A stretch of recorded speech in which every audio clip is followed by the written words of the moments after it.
Dieu m'a fait la grâce d'écrire environ une cinquantaine d'ouvrages, dont 17 devaient être présentés au cours de ces séries de dédicaces. Nous avons 3 titres principaux. On a construit un mariage doux et heureux. On a fidélité dans la tempête. Et mon Dieu, plus près de toi. Voici les 3 titres que nous présentons à tous les visiteurs, à tous nos amis, les clients, tous ceux qui passent pour nous visiter. Alors, ces livres, la plupart sont des livres orientés sur des sujets de la foi chrétienne et de la vie en général. Nous écrivons pour enseigner, nous écrivons pour apporter une édification. Dans le domaine matrimonial et conjugal, nous apportons notre contribution en tant que conseiller matrimonial et conjugal pour aider les couples à être stables et puis à progresser, surtout à mettre en place les stratégies que nous développons dans nos ouvrages afin de connaître ce que nous appelons un foyer ou un mariage doux et heureux, parce que cela est possible. C'est dans ce cadre-là que nous avons, par exemple, ce titre, Comprendre un mariage doux et heureux, qui est un livre qui évoque la vie qui évoque la vie de 3 couples. Voilà, les 3 couples.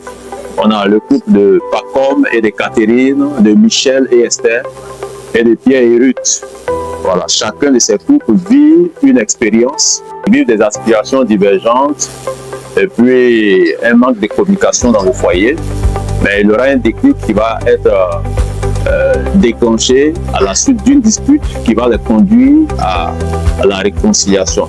Donc c'est un témoignage à découvrir afin de remettre son foyer aussi sur les rails. Michel et Esther, quant à eux, vont connaître ce qu'on appelle la routine et les différences dans le foyer. Voilà. Donc c'est des scènes qui sont présentées afin que chaque lecteur puisse se découvrir et puis exploiter les solutions qui ont été mises en exergue dans cet ouvrage. C'est le contenu du livre au sujet de construire un mariage doux et heureux. À côté de cela, nous avons un autre livre sur la vie familiale et conjugale, Fidélité dans la tempête, qui évoque une histoire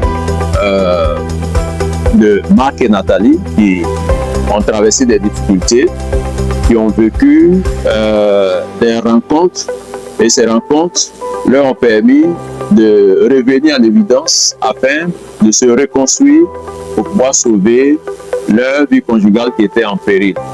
Alors, il est important de découvrir le contenu pour pouvoir savoir qu'est-ce qu'il faut en pareille situation lorsque nous sommes en couple, que nous sommes dans une tempête. Voilà, il y a toujours une issue possible pourvu qu'on ait la volonté et puis on puisse se recommander entre les mains du Seigneur. Fidélité dans la tempête, c'est une recommandation. Le 3e livre ici proposé, c'est Mon Dieu plus près de toi, qui relate la vie de Marie.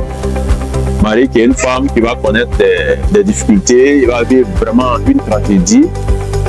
Elle va perdre son père pendant qu'elle demandait à ce que Dieu puisse venir au secours de son père qui était vraiment souffrant. Et malgré ses prières, elle va avoir son père qui va décéder.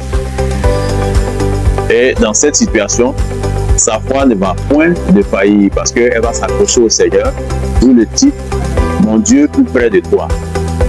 En fait, c'est un cantique qui est chanté dans le milieu protestant évangélique.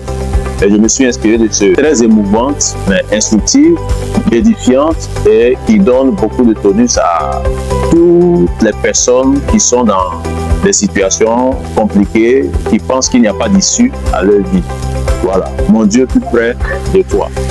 Nous écrivons ces différents ouvrages pour aider non seulement la communauté chrétienne, mais tout individu, toute personne qui vit, parce que le mariage n'est pas un fait qui concerne uniquement les chrétiens. Le mariage, c'est un fait universel et c'est Dieu qui l'a institué. Lorsqu'il dit sa mère s'attachera à sa femme. Donc c'est un fait universel. Et le problème aujourd'hui, même dans nos églises, c'est que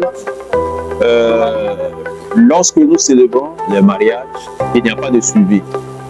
Voilà. On a plus d'efforts à fournir pour organiser les mariages, mais les mariages ne sont pas suivis. Les mariages ne sont pas suivis. Si les mariages étaient suivis, nous pensons que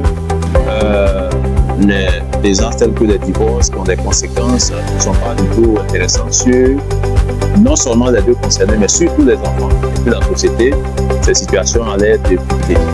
Alors, pour ne pas arriver à ce point, il est important de comprendre que cette institution divine doit être respectée. Parce que si elle n'est pas respectée, elle n'a pas été comprise, on va faire beaucoup de dégâts.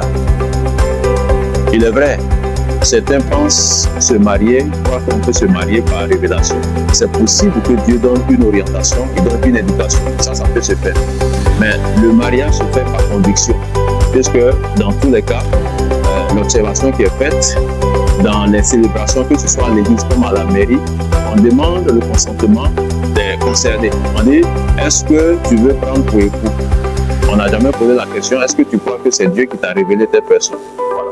C'est à cette question qu'on répond, parce que c'est un engagement de responsabilité. Voici pourquoi c'est une affaire de responsabilité. Pour vivre dans la vie conjugale, il faut être responsable. Il faut peser tous les contours afin de s'y engager. Alors, pour des gens qui veulent demeurer longtemps dans le mariage, il y a des prérequis. Il faut se connaître, il faut respecter le Seigneur, il faut avoir la crainte de Dieu pour ne pas bafouer ce qu'il a institué. Il y a d'autres paramètres qui peuvent être aussi pris en considération, qui sont développés dans les différents ouvrages que nous avons. Quand on parle par exemple de la fidélité, qui est une valeur aujourd'hui qui s'effrite dans nos sociétés. La question de la fidélité. La fidélité a été souvent vue dans l'angle sexuel, c'est-à-dire que lorsque voilà, il y a une intimité sexuelle, c'est ce qui est le plus mis en exergue. Alors que l'infidélité se traduit aussi dans les promesses que nous nous faisons. Parce que l'infidélité peut se manifester dans le sens où, quand je promets d'aimer, je promets d'éduquer les enfants dans une perspective de la crainte de Dieu, et quand ce n'est pas fait, je suis infidèle. Quand je promets d'être soumis et que je ne suis pas soumis, ça devient de l'infidélité. Vous voyez, donc l'infidélité n'est pas uniquement focalisée sur la question sexuelle. La question sexuelle est une partie, lorsqu'elle n'est pas respectée, de l'infidélité, mais l'infidélité prend en compte beaucoup de paramètres, des engagements que nous prenons le jour de la cérémonie et que nous ne respectons pas. C'est tout ça qui constitue l'infidélité. Voici pourquoi, pour éviter l'infidélité, ce à quoi les deux consentants, l'époux et l'épouse, doivent s'attacher, c'est la crainte de Dieu. La crainte de Dieu peut nous conduire à éviter ce type de désastre, afin que chacun de son côté fasse des efforts. On a souvent parlé de ça, et puis de vivre cette expérience qui est extraordinaire, parce que Dieu n'a pas voulu faire souffrir l'homme pour dire que l'homme quittera son père et sa mère s'attachera à sa femme. C'est un bonheur en fait que Dieu recherchait pour l'être humain. Donc le mariage n'est pas une fatalité, le mariage n'est pas un piège, le mariage n'est pas un malheur. Tout dépend de ceux qui s'engagent.